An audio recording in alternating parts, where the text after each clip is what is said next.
জঙ্গলের একটা হিংস্র পশু যখন শিকার দেখে, সে দৌড়ায়, চোখ লাল হয়ে যায়, শ্বাস দ্রুত হয়ে যায়, তার একটাই লক্ষ্য যে তাকে শিকার করতে হবে।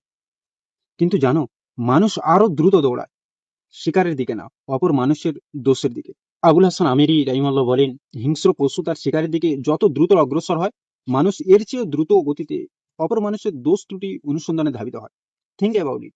কেউ ভুল করলো, আমরা সঙ্গে সঙ্গে জুম করে দেখি। কেউ পড়ে গেল, আমরা পোস্ট করে সেটা রিপ্লাই করে দেখি।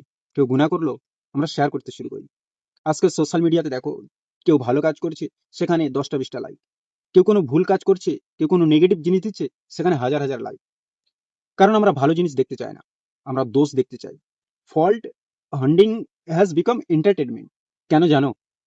কারণ আমরা অন্যের দোষ দেখলেই নিজেকে বড় মনে করি, অন্যকে ছোট দেখালে নিজেকে উঁচু লাগে। এটা এক ধরনের আত্মতৃপ্তি, কিন্তু এটা ধীরে ধীরে হৃদয়কে কঠিন করে দেয়।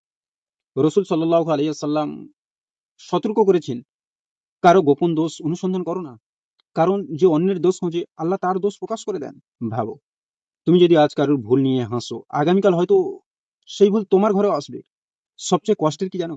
যখন একটা মানুষ ভুল করে, সে নিজেই ভেঙে পড়ে, তার ভেতরে অপরাধ বোধ থাকে, আর তখন আমরা তার পাশে দাঁড়ানোর বদলে তার বিরুদ্ধে দাঁড়াই। হিংস্র পশু অন্তত শিকার করে খায়, তারপর শেষ।